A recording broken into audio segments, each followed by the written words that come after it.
पूरे देश भर में उनको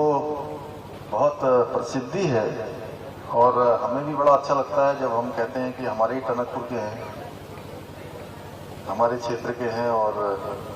जगह जगह जब बड़े बड़े कार्यक्रम होते हैं तो उनमें सवेरे सवेरे योग करवाते हैं, कभी पूरे देश भर के लोगों को जोड़ते हैं, कभी सूर्य नमस्कार करवाते हैं। आज इन्होंने ये मड स्नान यहाँ सबको करवाया और पूरे प्रांत के अंदर और देश के अंदर लगातार हमारी जो ये पद्धतियां हैं,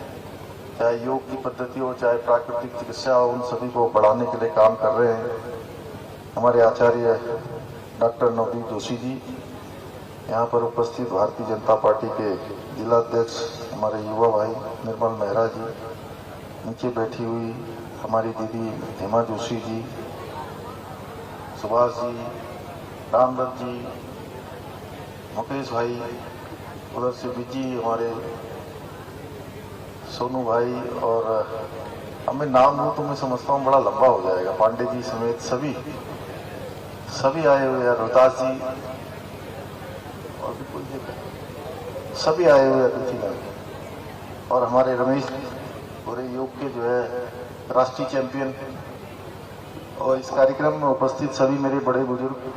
सभी उपस्थित माताएं, बहनें, नौजवान साथियों, पत्रकार मित्रों, छायाकार बंधुओं और स्कूल के मेरे सभी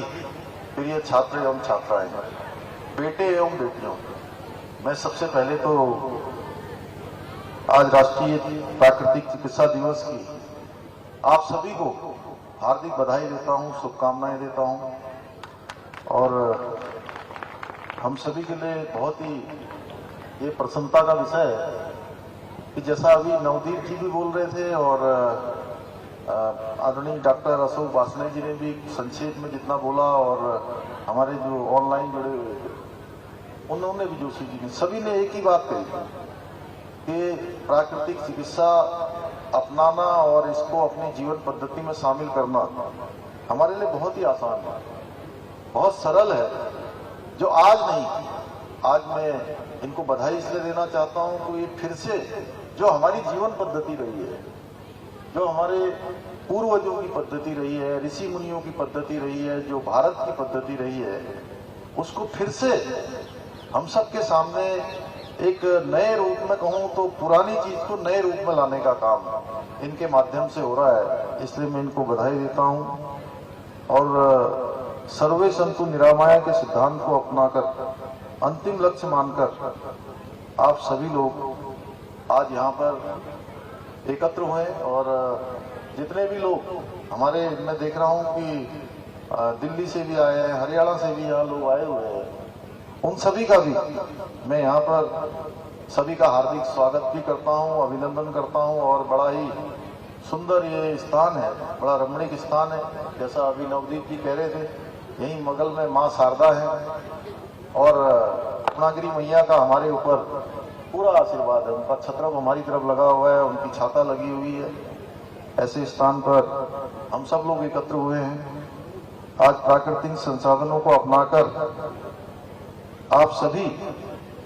प्राकृतिक चिकित्सक, जो भी अभी जिन्होंने मेरे साथ यहाँ पर मड स्नान किया, उनसे तभी मेरा रमेश जी से और उनकी पूरी टीम से जब परिचय हुआ तो उन्होंने मुझे बताया कि वो सारे चिकित्सक हैं और इस क्षेत्र में अपनी सेवाएं देते हैं, और इसके कारण से मानव जीवन को रोग मुक्त करने के लिए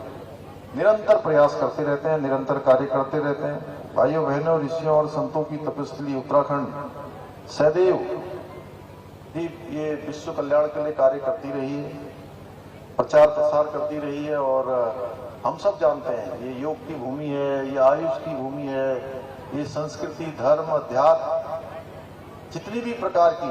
हम बात करें तो वो सारे के सारे हमारे उत्तराखंड के अंदर सभी कुछ हमको यहाँ पर प्रकृति द्वारा, भगवान के द्वारा प्राप्त है। और मैं जब कहता हूँ अभी हमारे पंच तत्वों पर, पंच आधारभूत, उस पर बड़ा कार्यक्रम देहरादून में हुआ था, आकाश हम नहीं गया, भैया जी आए थे उसमें, तो उसमें भी तमाम प्रकार की चर्चाएं जो हमारी हुई हैं, उसमें कुल मिलाकर सार यही निकलता है कि जो हमारी पुरानी पद्धति रही है, जो हमारी संस्कृति रही है, जो हमारे यहाँ की जीवन पद्धति रही है,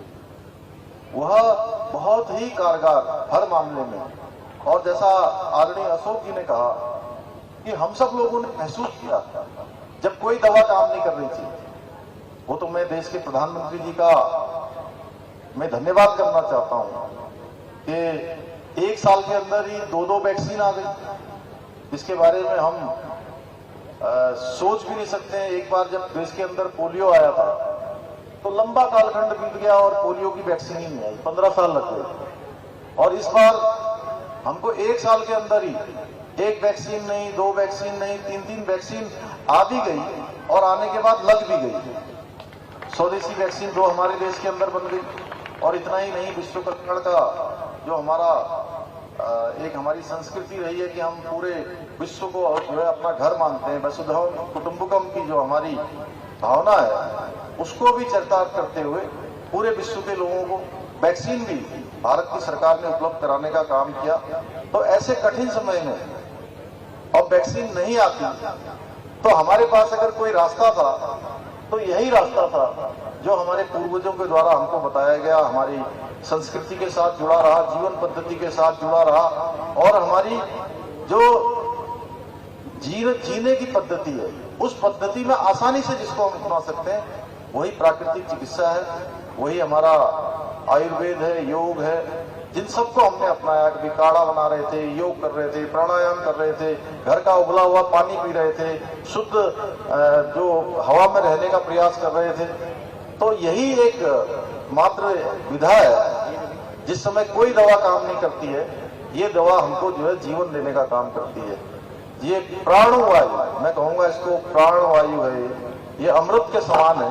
इसलिए हम सब इसको अपनाएंगे तो निश्चित रूप से स्वस्थ भी रहेंगे। और एक बात मैं जो आपसे कहना चाहता हूं वो ये है कि कई बार हम कहते हैं वो क्या है वो कि निरोगी काया कौन से नंबर पर आती है भाई साहब?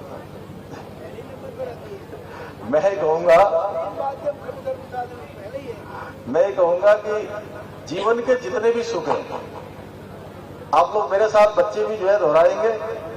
जीवन का पहला सुख निरोगी काया। बोलिए, जीवन का पहला सुख,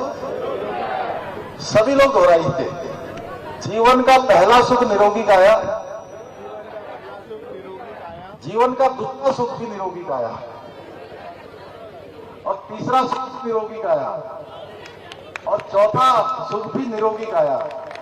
और जीवन का हर सुख, क्या जीवन का हर सुख? जोर से बोलिए। इसलिए बाकी तो ज्यादा पद्धति जो है हमारे नवदीप जी लगातार बता ही रहे हैं और डॉक्टर देवीदत्त जी, पांडे जी और डॉक्टर अशोक वासने जी तो भाई साहब तो पूरे ही देश में अपना प्रवास करते हैं, ये सब बताते ही रहते हैं। लेकिन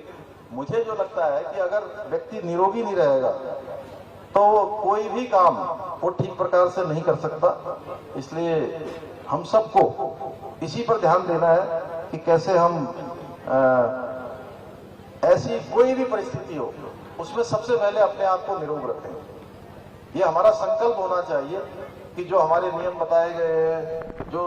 जीवन पद्धति हमारी रही है, उसका हम पालन करें। भाइयों बहनों,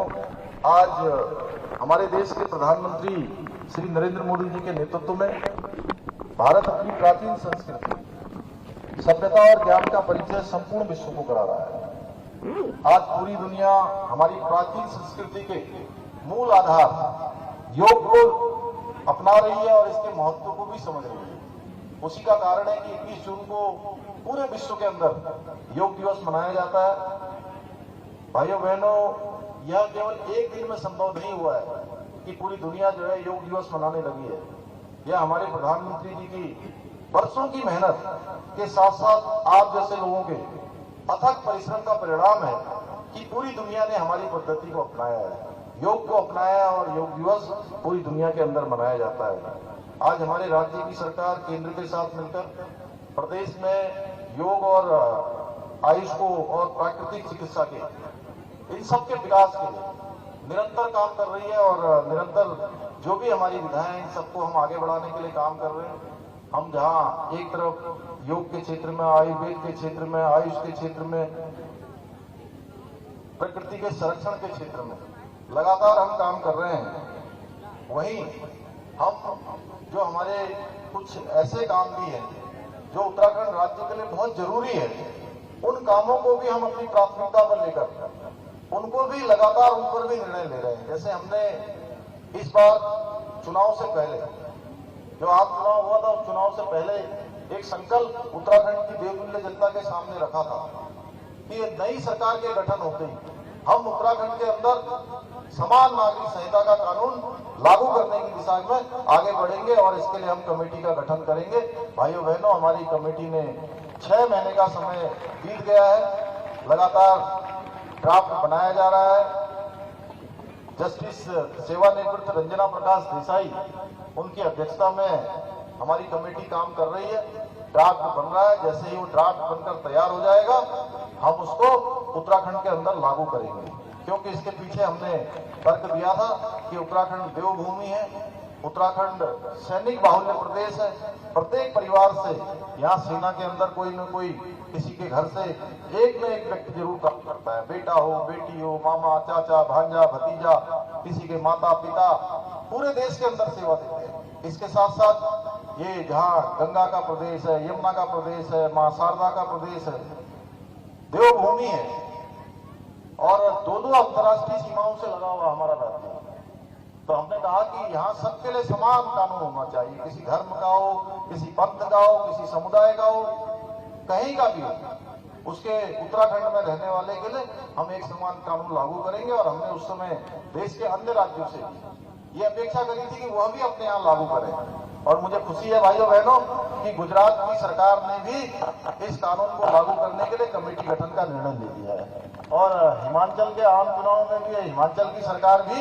इसको लागू करने की दिशा में आगे बढ़ेगी, अन्य राज्य भी इसमें आगे आएंगे। इसी प्रकार से धर्मांतरण, मतांतरण जो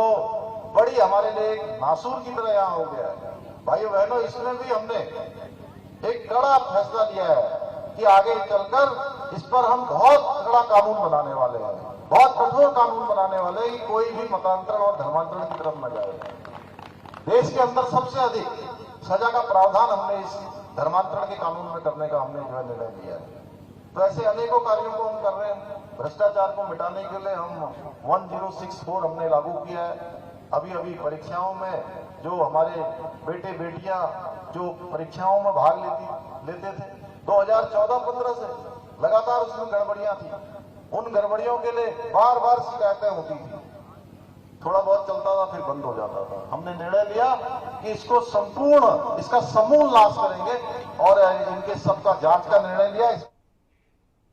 अब खबर चमोली से है, जहां सिखों के पवित्र धाम हेमकुंड साहिब में बर्फबारी ऊंचाई वाले क्षेत्रों में लगातार हो रही है और बर्फबारी के कारण तापमान में गिरावट भी दर्ज की गई और पहाड़ से लेकर मैदान तक अब शीतलहर की चपेट में है। तो तापमान में लगातार गिरावट दर्ज हो रही है और पहाड़ी इलाकों से लेकर मैदानी इलाकों तक शीतलहर का कहर देखने को मिल रहा है। और वही चमोली में सिखों के पवित्र धाम हेमकुंड साहिब में भी बर्फबारी की तस्वीरें देखने को मिली, जो इस वक्त आप इंडिया न्यूज यूपी उत्तराखंड पर देख सकते हैं।